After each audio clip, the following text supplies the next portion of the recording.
देखो, अगर भगवान विष्णु के दो महान अवतार नर और नारायण न होते तो आज उत्तराखंड की पावन देव भूमि और बद्रीनाथ धाम का अस्तित्व ही नहीं होता। इन्हीं की तपस्या की दिव्य ऊर्जा ने इस बर्फीली घाटी को मोक्ष का द्वार बनाया है। लेकिन क्या आप जानते हैं कि एक राक्षसी ठंड से नारायण को बचाने के लिए माता लक्ष्मी को क्या भयानक बलिदान देना पड़ा था? वीडियो के अंत तक बने रहना, क्योंकि क्लाइमैक्स में छिपा है बद्रीनाथ के नाम का वो रहस्य जो रोंगटे खड़े कर देगा। इन पहाड़ों पर बर्फ की चादर बिछने से भी बहुत पहले, जब चार धाम शब्द का अस्तित्व भी नहीं था, तब यहाँ केवल एक अनंत सन्नाटा था, और उस सन्नाटे के बीच विराजमान थे दो महान ऋषि नर और नारायण। ये कोई साधारण सन्यासी नहीं, बल्कि स्वयं भगवान विष्णु के दो अवतार थे, दो देह लेकिन एक प्राण। उनकी तपस्या इतनी प्रचंड थी कि उससे निकलने वाली ऊर्जा हिमालय की चोटियों को आग की तरह दहका रही थी। देवराज इंद्र का सिंहासन डोल उठा, लेकिन नारायण अडिग थे। वे समस्त ब्रह्मांड के कल्याण के लिए गहरे ध्यान में मग्न थे।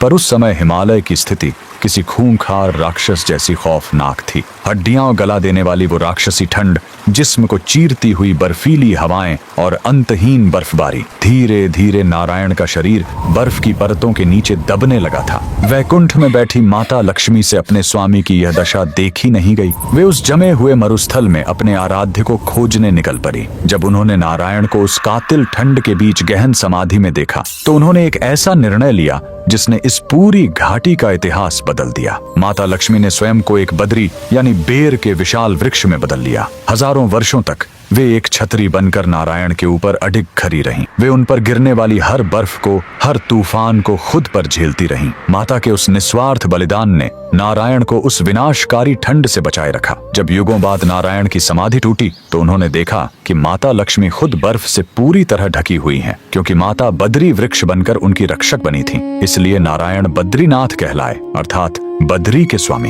वह पूरी घाटी माता के दिव्य स्पर्श और उपस्थिति से बद्रिकाश्रम बन गई। समय बीता और कलयुग के आगमन पर विष्णु जी ने अपनी इस लीला को समेट लिया और वे अंतर ध्यान हो गए। उनकी दिव्य प्रतिमा अलकनंदा की लहरों के नीचे नारद कुंड में विश्राम करने लगी। सदियों बाद एक युवा सन्यासी हिमालय पहुंचा, आदि शंकराचार्य। दिव्य प्रेरणा से उन्होंने उस बर्फीले पानी में डुबकी लगाई और बाहर निकले एक चमकते हुए शालिग्राम विग्रह के साथ, जो आज बद्रीनाथ मंदिर की मुख्य मूर्ति है। तो अगली बार जब आप बद्री विशाल के दर्शन करें, तो याद रखना, आप उस पवित्र स्थान पर खड़े हैं जहां साक्षात लक्ष्मी ने एक वृक्ष बनकर विष्णु की रक्षा की थी। ये प्रेम की वो पराकाष्ठा है जिसने इस ठंडी घाटी को भक्ति की अमर अग्नि से भर दिया। अगर